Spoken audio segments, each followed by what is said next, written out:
Darren Bobb, welcome to Downtown Now. It's a pleasure to be here. Love it, love every minute of it.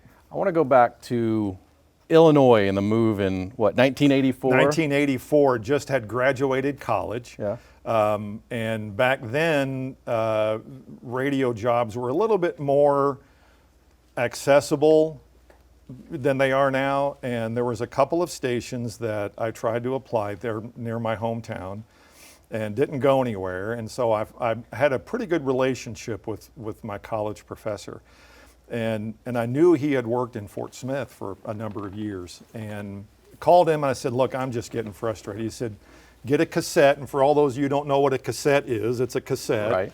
Send it to the station in Fort Smith and see what happens. And 2 weeks later, I get a phone call, come on down. And in college, you were told that you could stay, if you stayed for a year, you would be, and just to get your feet wet, then you can move on. Well, 40 years plus 3 months later, still here.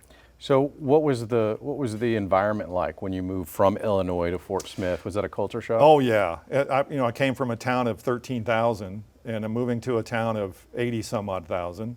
It's central Illinois, and so you have an accent there, and you come down here, and when I first got here, couldn't understand a lot of things. But I got used to it really fast. And what helped is staying busy at that radio station, doing stories and covering meetings and meeting people. That really did help a lot. And you just become wrapped up in the culture of this area, and I've loved it ever since. All right, radio to not even on camera, it was news management, yeah, I was executive producer. I left KTCS in 91, early 91.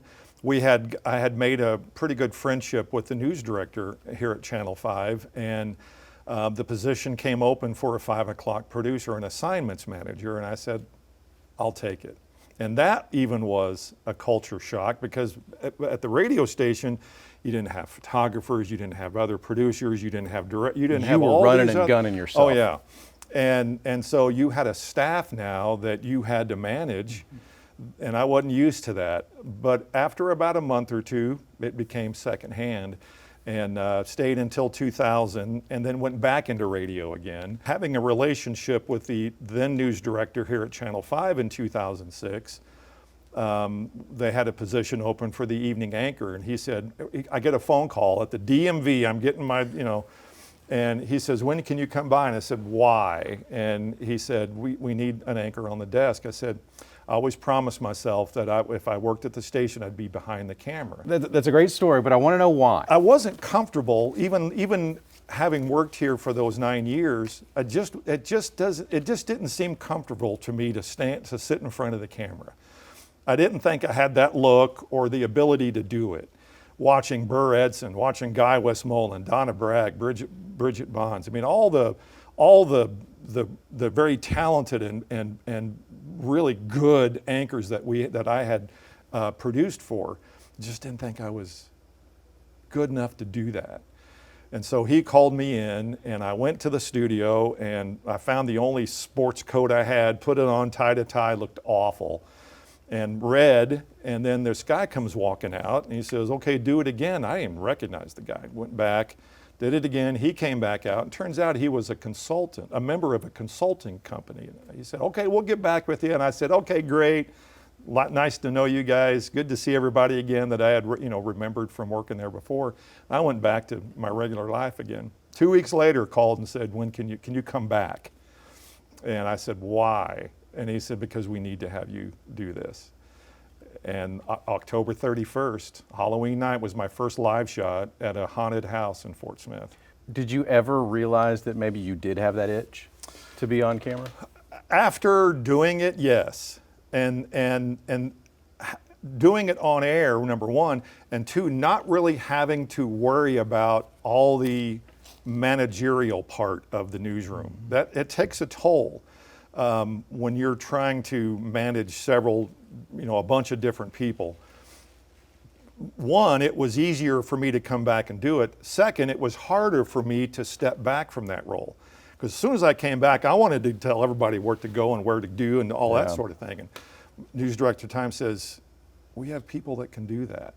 You don't have to worry about that anymore. What you need to worry about is to make sure you're doing your best job on the set, and that's your job. You can mentor, you can suggest, you can help out with stories, but I need you to do your best work on the set. And I remember that, I still remember that to today. Let's talk about staying power. I worked in media, not at this station, but I understand the success of 5 News at 5, 6, and 10.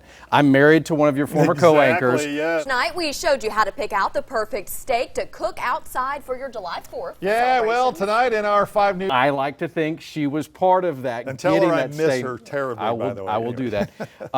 But the staying power of this organization is something unseen across not just Northwest Arkansas, not the natural state, but the entire landscape of TV news. How has that happened? You know, I think it goes back to we're the oldest station, if not one of the oldest stations in Arkansas.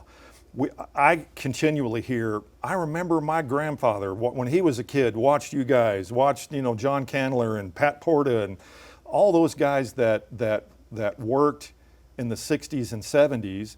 They're now grandparents, and they have kids and grandkids that they don't know what else to watch, the older folks. And so now their kids are watching us, and now their grandkids are getting tuned in to watch us. And I think that's what keeps us, well, one of the things that keeps us going. Our product is second to none, I think, after all the years I've been here. And that helps, but I think it's just the legacy of this station that has allowed us to do what we do and hire who we hire to keep that legacy going. But when you have an audience that you've had for 50 or 60 years, and they're still here, and they bring up their kids and their grandkids to do the same thing, I'm not going to say it's easy to do it. It just makes it easier for us to do that. Are we going to still tell great stories and really do good stories? Yes. We're not going to rest on whatever legacy that we have. We have to keep that legacy going, and I think with the staff that we have now, I don't see it ever ending. We've talked a lot about your history, where Channel 5 is now. We've talked a little bit about the future. How much responsibility does Darren Bobb feel to this community, to the viewers, to continue this legacy that we've talked about? Oh my, yeah, it's, I've spent 40 years building up what I think is a news person that people can trust as far as seeing on TV.